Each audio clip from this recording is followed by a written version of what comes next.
modelo de Michaelis-Menten. Este modelo de Michaelis-Menten está basado en la isoterma del amión, en el modelo de la isoterma del amión, y sirve para representar muy bien la mayoría o muchos de las cinéticas enzimáticas, muchas de las reacciones catalizadas por enzimas se describen muy bien con este modelo de Michaelis-Menten. Matemáticamente es muy parecido, es la misma forma, hipérbola creo que se llama esta línea, que describe la isoterma de Langmuir. ¿Qué tiene de características esta línea? Pues bueno, es una línea curva, ya, si nosotros graficamos, en este caso, en el caso de la isoterma de Langmuir, lo que se grafica es la saturación de un adsorbente, eh, con respecto a la concentración o a la presión parcial de vapor de un gas que se absorbe en el absorbente. Entonces, lo que nos dice, lo que nos describe, como normalmente se conoce este tipo de curvas, es una curva de saturación, en donde al principio, conforme se incrementa la concentración del absorbente, perdón, del adsorbato. Eso siempre es como un trabalenguas para mí, absorbente y adsorbato. Adsorbato es el que se absorbe, absorbente es el que absorbe. Entonces, entre más, por ejemplo, estamos hablando de un carbón activado que está absorbiendo un gas, entre mayor sea la concentración de ese gas o entre mayor sea la presión parcial de ese gas, entonces mayor parte del absorbente se está ocupado, ¿no? Entonces, entre mayor concentración del gas, pues mayor espacio, mayor cobertura del absorbente. Pero llega un momento en el que pues ya casi todos los espacios están ocupados, entonces aunque incrementemos la concentración de este adsorbato, ya no se absorbe más porque ya están ocupados todos los espacios, ¿no? Esta línea teóricamente va a llegar algún momento a la saturación total. O sea, esta línea, si nosotros seguimos incrementando la concentración, vamos a ver si puedo sacar el lapicito. Si nosotros seguimos aumentando la concentración, esto va a subir ya muy despacito, muy despacito. Se va a acercar a 1, nunca va a llegar a 1, es una asíntota, ¿no? Tiende a un número, pero nunca va a llegar al 100% de cobertura o a la fracción de cobertura de 1. Entonces, este tipo de curvas, ese tipo de modelos matemáticos, pues tienen o guardan una relación estrecha con el comportamiento de las enzimas. En las enzimas lo que vamos a encontrar es que si nosotros graficamos la velocidad de reacción o la tasa de reacción con respecto a la concentración del sustrato, vamos a tener un comportamiento similar. Al principio, entre más sustrato hay, más rápida va a ser la reacción. ¿Por qué? Porque al haber más moléculas de sustrato, tienen mayor probabilidad de interactuar con el sitio catalítico y de que la reacción ocurra.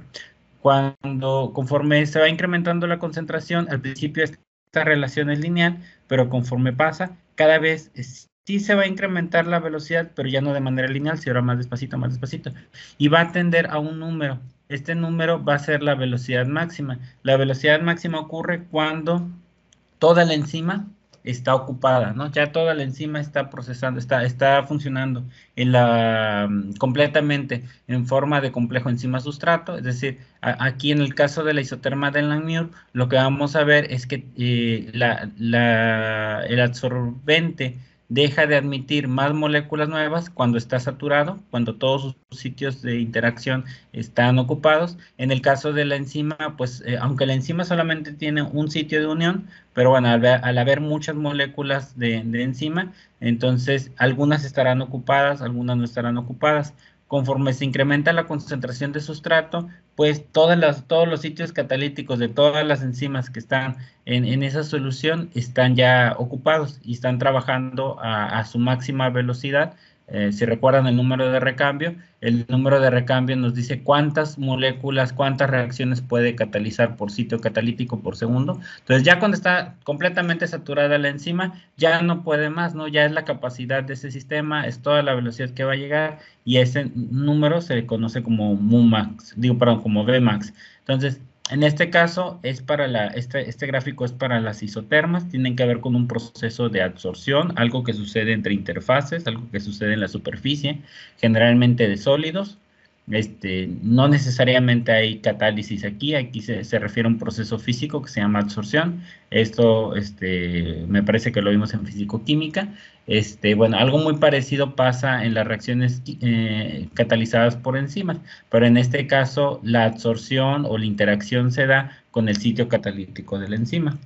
El modelo original fue propuesto por Leonard Michaelis y Maud Menten. Ellos desarrollaron la teoría, ¿no?, del modelo, y después Briggs y Haldane propusieron, lo mejoraron el modelo y propusieron métodos para resolverlos. Estos métodos los vamos a utilizar un poquito más adelante. Y pues bueno, como recordarán, todo partimos desde una reacción sencilla. Bueno, este es el comportamiento que les describía, ¿no? Ahora sí, en términos de tasa de reacción con respecto a concentración de sustrato. Al principio, entre mayor sea la concentración de sustrato, pues mayor es la velocidad de reacción. Hay ojo, siempre digo velocidad de reacción, pero ya saben que lo correcto es tasa, tasa de reacción, pero pues, por costumbre uno dice velocidad, lo correcto es tasa. Entonces, al principio, entre mayor concentración de sustrato, pues mayor es la tasa de reacción. Esta es una zona de primer orden. Bueno, aquí viene por aquí la animación. Se dice, cuando hay dependencia directa entre la concentración de sustrato y la tasa de reacción, esta es una reacción de primer orden. La reacción de primer orden realmente llega como hasta aquí, ¿no? Como hasta donde, como hasta aquí. Es una línea recta, ¿no? Mayor concentración, mayor tasa.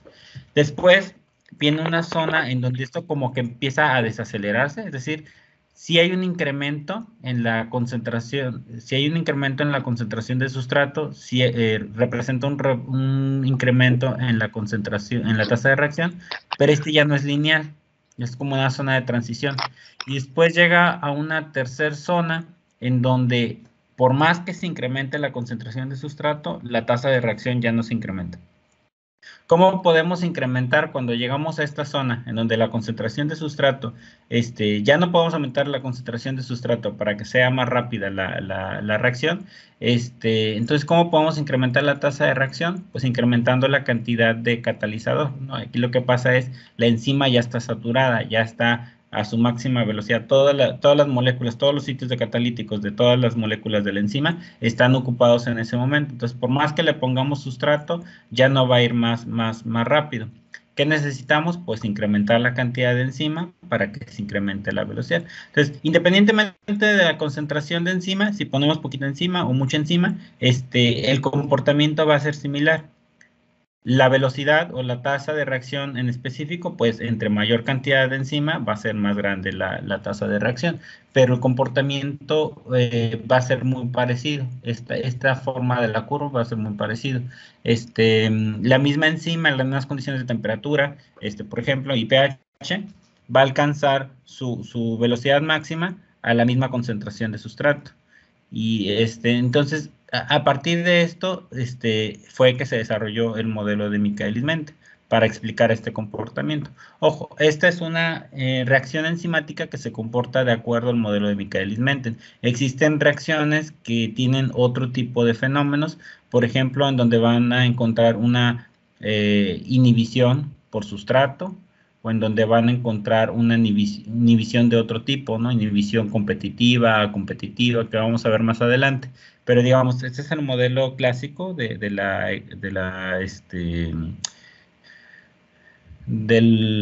Michaelis-Menten, que explica la cinética enzimática y que explica o que sirve para explicar muchas de las reacciones catalizadas por enzimas. Entonces vamos a ver el desarrollo, que también ya habíamos dicho, bueno, zona de primer orden, zona de orden cero y zona de orden variable. Aquí está un poquito recorrida esta línea, realmente la reacción de primer orden solamente es mientras esta línea es una recta. Para concentración de sustrato alta, la tasa de reacción es independiente de la concentración de sustrato, por lo tanto es una reacción de orden cero. Para concentración de sustrato baja, la tasa de reacción es de primer orden con respecto a la concentración de sustrato. Y bueno, esta es una expresión, este es el modelo original de Michaelis-Menten, que nos dice cómo se comporta, ¿no? Este modelo matemático nos describe exactamente esto. Ojo, aquí fíjense que lo que estamos graficando es tasa de reacción contra concentración de sustrato. No estamos graficando, por ejemplo, la concentración del producto. Es una tasa de reacción con respecto a la concentración de sustrato. Entre más mayor sea la concentración de sustrato, pues mayor será la tasa de reacción hasta alcanzar un máximo. Este máximo luego lo definimos, se llama Vmax. Entonces, esto también ya lo habíamos visto, pues, dijimos que el modelo de Michaelis-Menten lo que dice es este razonamiento. Tenemos una enzima que se une con un sustrato, esto forma un complejo enzima-sustrato, existe una reacción, ¿no? que lo que hace es unir, es la reacción de la unión entre la enzima y el sustrato. Esta está dada por una tasa de reacción R1, que está relacionada, o sea, la hipótesis aquí de Michaelis-Menten es que es una ecuación de primer orden que depende de la concentración de la enzima y depende de la concentración del sustrato. Entonces, está determinada por una constante de reacción. Y el complejo enzima-sustrato puede tener dos destinos. Uno es que la reacción no ocurra y que se disocie el complejo enzima-sustrato en enzima y sustrato. Esto está dado por otra reacción de primer orden, una reacción elemental de primer orden, determinado por esta por esta constante de reacción, es decir, hay una velocidad de formación, una velocidad de disociación. Esto es una reacción de primer orden, reversible. Entonces, puede ir en una dirección, puede ir en otra. En esta dirección depende de la concentración de la enzima y depende de la concentración de sustrato. En esta otra dirección, de derecha a izquierda, depende de la concentración del complejo enzima-sustrato. Es decir, entre más complejo enzima-sustrato haya, pues más se va a descomponer. Entre más enzima y más sustrato haya, más se va a formar el complejo enzima-sustrato. Y esto va a llegar a un equilibrio, ¿no? Y después el complejo enzima-sustrato también puede ser que la reacción enzimática realmente ocurra, que el sustrato se convierta en producto y que al final se disocie en enzima libre y producto. Entonces, esto está determinado por una tercera tasa de reacción que también Michaelis y Menten proponen que sea una ecuación de primer orden y que esté determinada por esta constante de reacción, ¿no? Ocurren aquí tres reacciones simultáneas, unas dependen de la concentración de enzima y de sustrato y otras del complejo enzima-sustrato. Es decir, la enzima puede estar en forma libre o puede estar en forma de complejo enzima-sustrato. Como les mencionaba en la clase anterior, aquí hay un paso intermedio que no incluyeron ellos, que es la formación del complejo enzima-producto. ¿Por qué no lo incluyeron? Porque ellos asumen, o sea, parte de su modelo es que la transformación del complejo enzima-sustrato a enzima-producto es muy rápida. Entonces, la tasa de reacción de acuerdo con los modelos de Michaelis-Menten, la tasa de la reacción catalizada por la enzima está determinada por estas tres, ¿no? Si la conversión de enzima-sustrato a enzima-producto es mucho más rápida que la disociación del complejo enzima-producto, pues entonces este paso intermedio es irrelevante y lo que nos interesa es pues solamente estas tres reacciones.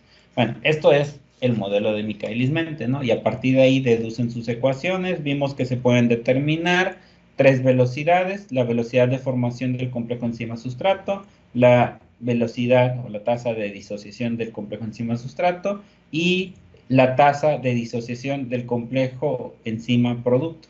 Son tres. Y estas son finalmente ya son ecuaciones matemáticas, lo podemos trabajar algebraicamente.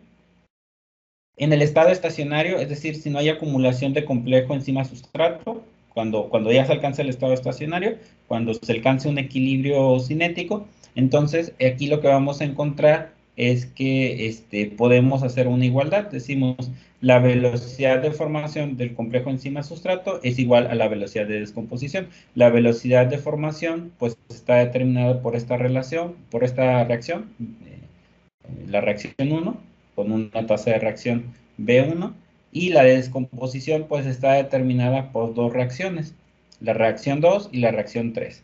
Entonces, algebraicamente esto lo podemos establecer como una ecuación, bueno, las condiciones es que la concentración de sustrato sea mucho mayor que la enzima, que esto es lo que normalmente sucede en una reacción enzimática. Recuerden que les había dicho, los catalizadores biológicos son muy eficientes, entonces se necesita una pequeña concentración de enzima para procesar una gran cantidad de sustrato. Y entonces aquí suponemos, para el desarrollo de estas ecuaciones, se supone que la concentración de complejo enzima-sustrato es constante. A esto se le conoce como estado estacionario, que seguramente ya lo vieron en otras materias de ingeniería. El estado estacionario es, bueno, cuando no hay acumulación. En este caso, no hay acumulación de complejo enzima-sustrato, sino que la misma concentración de complejo enzima-sustrato alcanza un equilibrio y se mantiene constante, ¿no? Entonces, hay una fase de transición, pero ya una vez que se alcanza el estado estacionario, funciona esto de la ecuación de Michaelis-Menten. Y pues bueno, suponemos que esto sucede muy rápido, de manera muy rápida. Entonces, esta es la ecuación. B1 es igual a B2 más B3. Son de signo contrario, ¿verdad? Porque uno es formación del complejo y las otras dos son descomposición del complejo. Entonces, si los ponemos atrás a través de un signo de igual, pues entonces ya tenemos todos positivos. La velocidad 1 es igual a la velocidad 2 más la velocidad 3. Y después, pues bueno, ya pura álgebra, que también ya habíamos avanzado mucho en esto. Aquí una definición o una precisión. La enzima total, si nosotros en una reacción enzimática ponemos cierta cantidad de enzima, ¿no? Cierta cantidad de catalizador, una parte va a estar como enzima libre y otra va a estar como complejo enzima-sustrato. Y pasa algo muy parecido a lo que pasa con las isotermas, ¿no? Las isotermas de asociación dicen, entre mayor sea la concentración del adsorbato, mayor parte de la enzima, mayor parte del absorbente va a estar saturado, va a estar ocupado. Pasa lo mismo con las enzimas, ¿no? Entre mayor sea la concentración de sustrato, mayor parte de la enzima estará en forma de complejo enzima-sustrato y menor cantidad estará en forma de enzima libre. Entonces, la enzima total es igual a la enzima libre más la enzima complejo enzima-sustrato, y pues la proporción de estos, de enzima libre y de complejo enzima-sustrato, dependerá en gran medida de la concentración del sustrato. De aquí podemos despejar la concentración de enzima, la podemos sustituir acá. Después es pura álgebra, simplificar las relaciones. Todo esto ya lo habíamos visto ayer. Llegamos hasta una expresión, todo es álgebra, todo es reducir expresiones, despejar, simplificar. Llegamos hasta esta relación. La concentración del complejo enzima-sustrato es igual a la concentración de la enzima total, la que nosotros colocamos, independientemente de si está libre o si está asociada, por la concentración de sustrato, entre la concentración de sustrato más esta fracción, ¿no? Que dice K2, K3 más K3 entre K1. Estas tres constantes, si nos regresamos acá, son difíciles de medir. ¿Por qué? Porque tendríamos que medir la concentración de enzima total, tendríamos que medir la concentración de sustrato libre, tendríamos que medir la concentración del complejo enzima-sustrato, y tendríamos que medir la concentración del producto, todo esto para poder calcular cada una de estas constantes. Así como hicimos para calcular la constante de reacción en el modelo de primer orden del ejercicio anterior, del ejemplo anterior, tendríamos que evaluar tres constantes, lo cual es bien complicado, es muy difícil medir, sobre todo porque es muy difícil medir el complejo enzima-sustrato. Podemos medir la enzima total, podemos medir el sustrato y podemos medir el producto. Pero este intermediario del complejo enzima-sustrato es muy difícil de medir. Entonces, en el modelo de Michaelis-Menten, lo que ellos decidieron es sustituir estas tres constantes, son tres constantes de reacción, y darles un nombre propio, el nombre de una constante. Esta constante se conoce como constante de Michaelis, Km, K mayúscula, M minúscula en forma de subíndice, y esto es igual a una relación entre estas constantes. Esta Km se asocia a una constante de afinidad. la constante de afinidad es como inversa. Haz de cuenta que entre más grande es el valor de Km, significa que hay menor afinidad entre la enzima y el sustrato. Y entre menor sea el valor de Km, mayor será la afinidad del complejo enzima-sustrato. Ahorita vamos a definir qué significa, en la práctica, qué significa la constante de Michaelis. Entonces, si definimos esta constante de Michaelis como K2 más K3 entre K1, pues se simplifica mucho tanto el cálculo de la concentración de enzima sustrato como en este caso la estimación, ¿no?, de esta constante. Vamos a ver un poquito más adelante cómo se estima. Entonces, esto lo podemos sustituir acá. Km lo podemos meter acá en lugar. Km es igual a estas tres constantes. La podemos introducir acá. Esto facilita mucho los cálculos. Decimos, la concentración del complejo enzima-sustrato es igual a la concentración de enzima total, que es la que nosotros colocamos en el reactor, por ejemplo, por la concentración de sustrato entre la concentración de sustrato más la constante de Michaelis.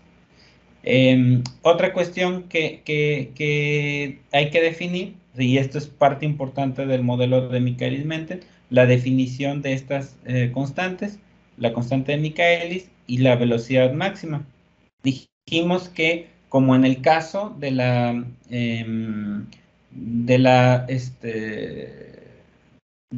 isotermas del NAMIUR, ellos asumen que entre mayor sea la concentración de sustrato, mayor parte de la enzima estarán en forma de complejo enzima-sustrato. El comportamiento va a ser más o menos similar.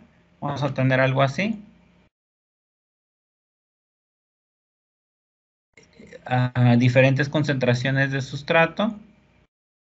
La tasa, aquí en este caso va a ser la tasa de reacción, se comporta así.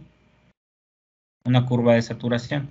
Entonces, se incrementa la tasa al principio de manera lineal, luego ya no tan lineal y luego ya es una línea recta horizontal, ya es una reacción de orden cero.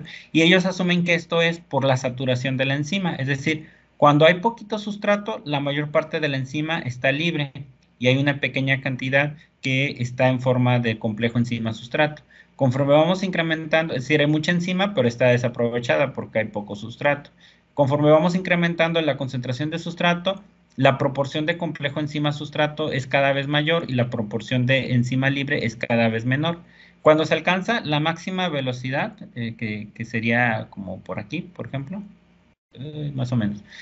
Bueno, imagínense que es una línea recta horizontal. Cuando se alcanza la máxima, esta velocidad máxima a la cual, o esta tasa máxima a la cual tiende este gráfico de Michaelis-Menten, esta se conoce como Vmax, velocidad máxima. Max. Y esta sucede cuando la concentración de sustrato es tal que toda la enzima está en forma de complejo enzima-sustrato. Entonces, si toda la enzima está en forma de complejo enzima-sustrato, lo que significa aquí es que la velocidad de formación del producto va a ser igual a K3 por la concentración de enzima total. O sea, este es el máximo. La velocidad máxima se alcanza cuando toda la enzima, ya no hay enzima libre, solamente hay enzima, complejo enzima-sustrato, y entonces la velocidad de formación de producto sería igual a la concentración de enzima total, porque aquí se igualarían la concentración de complejo enzima-sustrato con la enzima total multiplicada por la constante de reacción. Recuerden, estamos asumiendo que todas son reacciones de primer orden. Por lo tanto, Vmax es igual a la constante a K3 por la concentración de enzima total.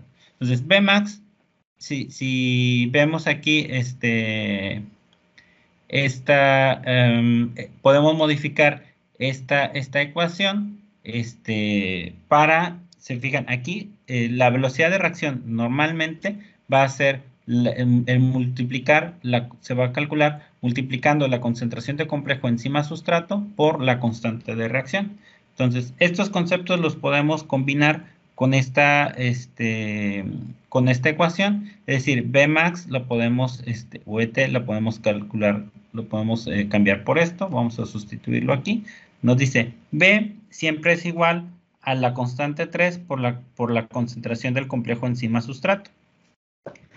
Esto es igual a K3 por la concentración de enzima total por la concentración de sustrato entre S más Km. Aquí estamos sustituyendo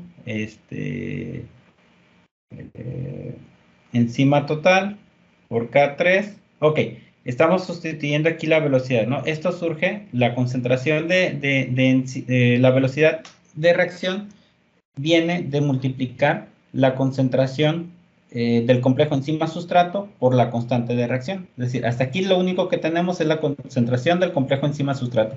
Si nosotros lo que queremos calcular es la velocidad de reacción, pues esto lo multiplicamos por K3. K3 por la concentración de enzima-sustrato. Entonces, acá también tenemos que poner K3 para calcular la velocidad. Y si se fijan aquí, aquí nos quedó K3 que multiplica a la concentración de enzima total. Esto es igual al otro parámetro que definimos, Bmax. Bmax es igual a K3 por ET. Entonces lo podemos simplificar o lo podemos sustituir por Bmax. Entonces esta relación que está aquí, Bmax por la concentración de sustrato entre la constante de Michaelis más la concentración de sustrato, esto es lo que conocemos como la ecuación de Michaelis-Menten.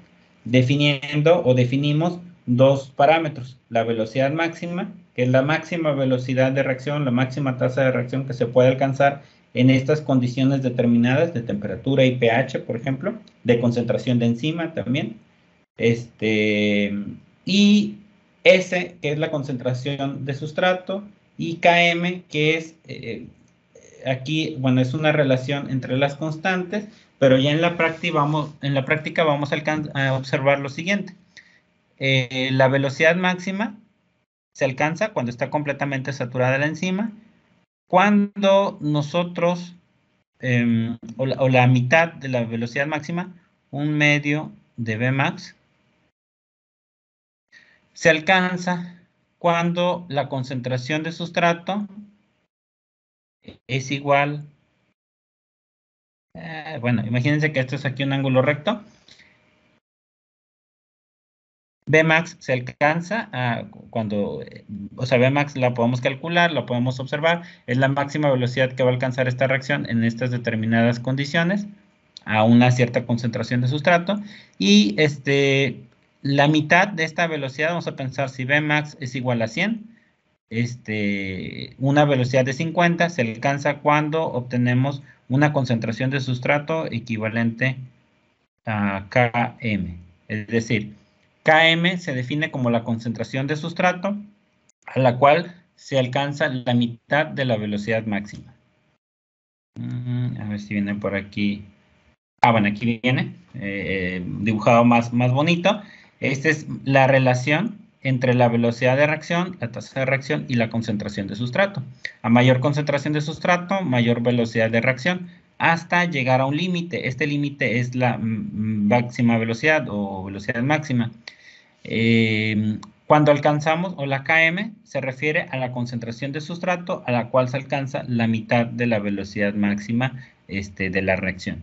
Entonces, estos valores se pueden obtener experimentalmente. ¿Qué tenemos que hacer? Pues bueno, lo que tenemos que hacer es medir las velocidades de reacción a diferentes concentraciones de sustrato. ¿Cómo la medimos? Pues existen diferentes maneras, ¿no? Lo podemos hacer en tubitos, lo podemos hacer en un pequeño reactorcito, lo podemos hacer en un vasito. En diferentes sistemas nosotros podemos medir la velocidad de reacción. ¿Qué es lo que se mide? Pues bueno, primero lo que se hace es colocar en un recipiente, por ejemplo, vamos a poner un vasito. Es un vasito y le ponemos un agitador magnético, por ejemplo. O sea, el dispositivo puede cambiar. Un vasito donde ponemos un líquido que generalmente es un buffer, una solución amortiguadora que regula el pH. Aquí agregamos el sustrato a una concentración determinada, una concentración de sustrato inicial, concentración inicial de sustrato. colocamos una cantidad de enzima, una concentración de enzima, que nosotros la ponemos como una enzima libre, pero después ahí se va a complejar con el sustrato y va a formar el producto. Normalmente nosotros colocamos primero la solución de sustrato a un pH determinado, a una temperatura determinada, y nosotros agregamos la enzima. Cuando agregamos la enzima, empezamos a tomar muestras y medimos la concentración del sustrato del producto. Vamos a sacar, por ejemplo, un tubito. Bueno, esto se supone que es un tubo de ensayo. Sacamos una muestrita y esto lo analizamos, el sustrato o el producto. Entonces, cada cierto tiempo, no sé, cada 5 minutos, cada 10 minutos, cada 20 minutos, tomamos una muestra y la analizamos. ¿Cómo la analizamos? Pues ya depende de cómo sea el sustrato y cómo sea el producto. Hay sustratos que se pueden medir muy fácil, por ejemplo, con una titulación ácido-base, o hay algunos que se pueden medir por el color, hay algunos que se pueden medir por la conductividad, no sé, tanto el sustrato como el producto se pueden medir de diferentes maneras. Algo importante es que si la enzima está libre, hay que detener la reacción para que nosotros podamos medir el sustrato o el producto que hay en este momento. Total, esto se hace a diferentes tiempos y lo que vamos a obtener es una gráfica parecida a la que vimos originalmente. ¿Se acuerdan? La de la reacción de primer orden. Vamos a medir la velocidad inicial. Vamos a ver, por ejemplo, la concentración del producto con respecto al tiempo. Y entonces vamos a ver que, por ejemplo, en el primer caso, si usamos una concentración de sustrato, vamos a ver algo así. Vamos a medir esta pendiente y esta va a ser la velocidad a la concentración de sustrato 1, por ejemplo. Después hacemos lo mismo, pero a otra concentración de sustrato, o una concentración más alta. Y pues vamos a tener una curva que va a ser diferente, ¿no? Va a tener una pendiente mayor. Después utilizamos otra concentración de sustrato y va a tener una mayor pendiente. Y así, a diferentes concentraciones iniciales de sustrato, medimos la concentración de producto o la concentración de sustrato por el método que nosotros, dependiendo del sustrato y dependiendo del producto, será el método que vamos a utilizar para medir la concentración. Pero lo que nosotros tenemos que hacer es, para cada punto de esta curva, vamos a pensar, por ejemplo, vamos a medir aquí, aquí, aquí, aquí. Para cada punto de estos tenemos que hacer una cinética, necesitamos medir la velocidad de reacción en cada uno de estos puntos. Después, ya que calculamos estas velocidades, ahora graficamos la velocidad contra la concentración. Es decir, el construir una grafiquita de este tipo implica mucho trabajo experimental. Entonces, pues bueno, la velocidad la vamos a calcular como la velocidad máxima por la concentración de sustrato entre la constante de Michaelis más la concentración de sustrato. Es muy importante considerar que cuando hacemos este tipo de análisis, solamente debemos de medir la velocidad inicial. Es decir, cuando la concentración de sustrato no ha cambiado mucho, como para que esto se haga más lento, cuando esto se comporta como una línea recta. Entonces probamos con diferentes concentraciones de sustrato, medimos diferentes velocidades iniciales y después ya construimos el gráfico del modelo de Michaelis-Menten. Vamos a ver, Bmax pues se refiere a la velocidad máxima, Km se refiere a una constante de afinidad. Si la cantidad si la concentración de sustrato es igual a la constante de Michaelis, se alcanza el 50% de la velocidad máxima. Ok, dice si la concentración de sustrato es mucho mayor que la constante de Michaelis, pues entonces se alcanza a una reacción de orden cero. Es decir, la velocidad nos dice aquí, B es igual a Bmax por S entre Km más S. Si S es mucho mayor que Km, entonces pues Km lo podemos omitir, ¿no? Es insignificante. Si la concentración de sustrato, por ejemplo, es 100 y la constante de Michaelis es 0.1, pues es tan grande S con respecto a m, que esto es prácticamente un número muy grande con un número muy pequeñito, este deja de ser significante. Entonces, S entre S se van a eliminar, y para las condiciones en las cuales la concentración de sustrato es mucho mayor que la Km, pues la velocidad va a ser igual a Vmax, ¿no? Es lo que pasa por acá. Cuando la concentración de sustrato es mucho mayor que Km, pues la velocidad de reacción es igual a la velocidad máxima. Lo dice aquí, dice, si S es mucho menor que Km, vamos a ver el otro ejemplo, vamos a borrar todo esto, ok. En el caso contrario, en donde S es mucho menor que Km, nuevamente partimos de la ecuación original, B es igual a Vmax por S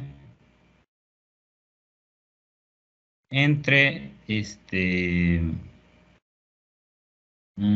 Km más S.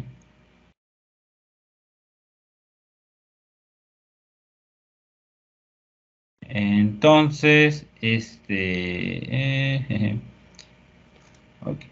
Entonces, si nosotros tenemos esta situación, Km es mucho mayor que S, es decir, a una concentración de sustrato acá pequeñita, entonces esta S va a ser insignificante, y la expresión de la velocidad se va a simplificar a Vmax por S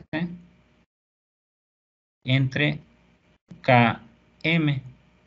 Y esto que está aquí encerrado, Vmax entre Km, es igual a la constante de reacción. Entonces, cuando la concentración, este modelo, esta ecuación de Michaelis-Menten nos dice que cuando la concentración de sustrato es mucho mayor que la constante de Michaelis, esto es se comporta como una reacción de orden cero. Cuando la constante de Michaelis es más grande que la concentración de sustrato, se comporta como una reacción de primer orden. Entonces, esto describe perfectamente el comportamiento de la mayoría de las enzimas, ¿no? Entonces, el modelo funciona, y pues bueno, lo que hay que ver ahora es cómo podemos hacer para, en principio, calcular o estimar estos parámetros, Km y Vmax, y una vez que los tenemos, cómo podemos utilizarlos para modelar una reacción enzimática. ¿Para qué queremos modelar una reacción enzimática? Pues bueno, para saber cuánta enzima necesito para procesar cierta cantidad de sustrato, o por ejemplo, para calcular el volumen de un reactor que requiero para transformar cierta cantidad de sustrato en ciertas condiciones, o para, por ejemplo, si voy a hacer una transformación continua, un proceso continuo, bueno, ¿a qué velocidad debo de suministrar el sustrato para obtener cierta conversión? Todos ese tipo de cálculos que nos pueden interesar para darle una aplicación práctica a las enzimas, pues pasan por conocer en un principio el modelo cinético de la reacción. Ya después vamos a ver que hay otras cuestiones que también son importantes, como el efecto de la temperatura, el efecto del pH, la transferencia de masa, la transferencia de calor, etcétera, ¿no? Pero lo primero, lo básico, es conocer la cinética de la reacción. Entonces, ¿cómo calculamos la velocidad inicial? Y ya con esto terminamos. Quería hacer un ejercicio, pero yo creo que lo vamos a hacer mejor en la próxima clase. ¿Cómo calculamos la velocidad de reacción? Entonces, lo que necesitamos para construir este gráfico de Michaelis-Menten, vamos a dibujarlo por acá. Lo que necesitamos para construir este gráfico, en donde nosotros graficamos la tasa contra la concentración de sustrato, que nos va a dejar así. Lo primero que tenemos que hacer es tener datos. Entonces, la velocidad de reacción a la concentración de 0, pues va a ser 0. Después a una concentración, a otra concentración, a otra concentración, a otra concentración. Es decir, necesitamos medir la tasa de reacción a diferentes concentraciones. Existen diferentes maneras de medirlo, pero digamos una manera clásica es medir la velocidad inicial. Y esto consiste en preparar el sustrato a diferentes concentraciones, preparar un modelo experimental, ¿no? Un dispositivo que nos permita llevar a cabo la reacción. Pueden ser tubos de ensayo, pueden ser reactores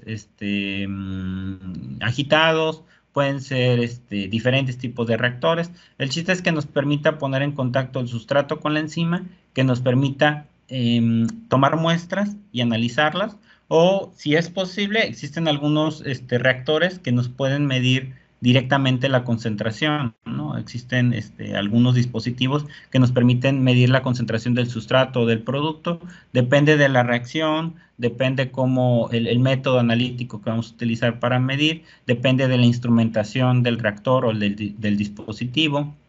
Entonces, de cualquier manera, el dispositivo nos debe de permitir poder medir el avance de la reacción. Entonces, para cada uno de estos puntitos que componen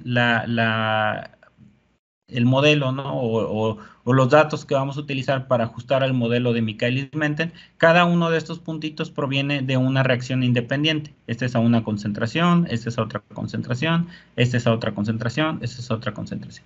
Entonces, lo que hacemos es colocar el sustrato, agregar la enzima, tomar muestras y medir el producto o el sustrato, que es lo que viene aquí, ¿no? Sustrato, concentración de producto y tiempo.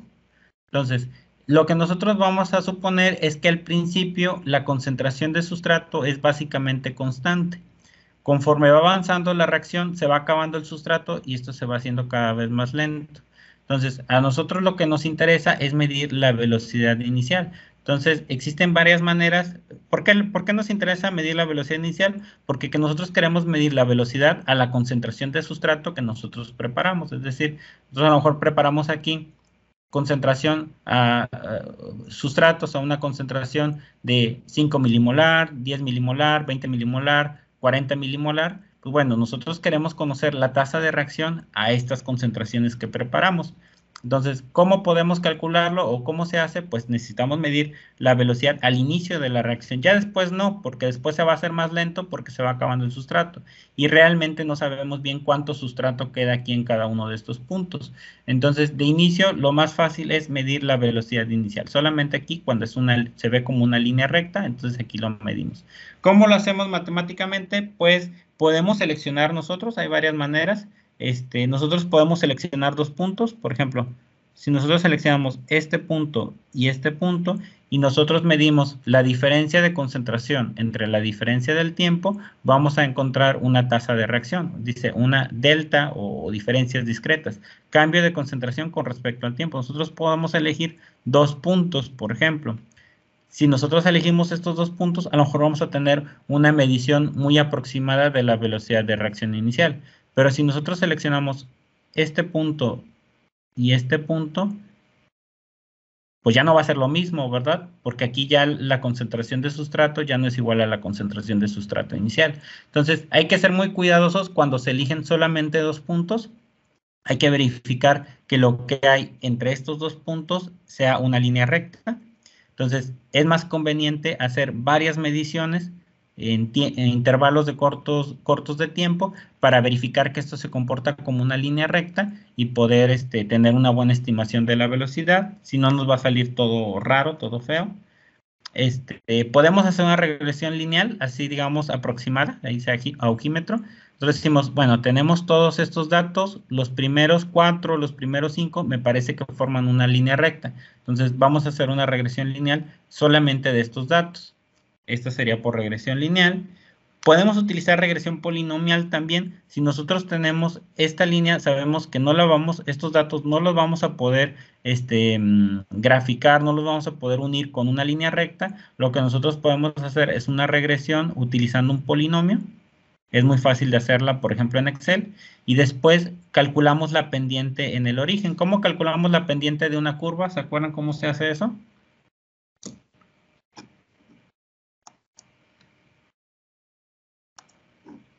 ¿Cómo calculan la pendiente de una curva o a qué se refiere la pendiente de una curva en matemáticas?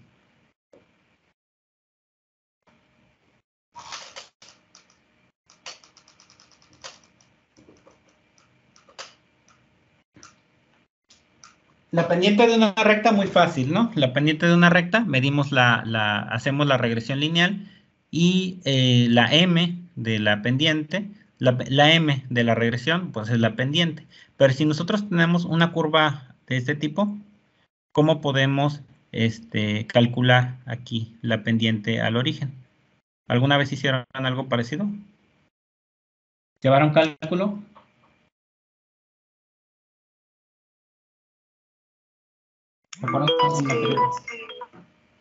¿Y recuerdan qué es la pendiente de una curva? Bueno, ¿recuerdan qué es la derivada? La derivada es la pendiente de una ecuación o es una de las maneras en las cuales se define la derivada como la pendiente de una ecuación, la pendiente de una curva. Entonces, si ustedes hacen una regresión polinomial, si estos lo ajustan a un polinomio de segundo orden, de tercer orden, el que mejor se ajuste, la pendiente en el origen es igual a la derivada cuando x es igual a 0. Entonces, por ahí existen métodos, o sea, en Excel esto te lo ajusta muy fácilmente a un polinomio de segundo orden y ustedes lo que tienen que hacer es calcular la derivada o sea, sacan la derivada de esta función y lo ajustan a tiempo igual a 0. Entonces, ese sería el valor de la pendiente al origen, pues va a ser la velocidad inicial. Entonces,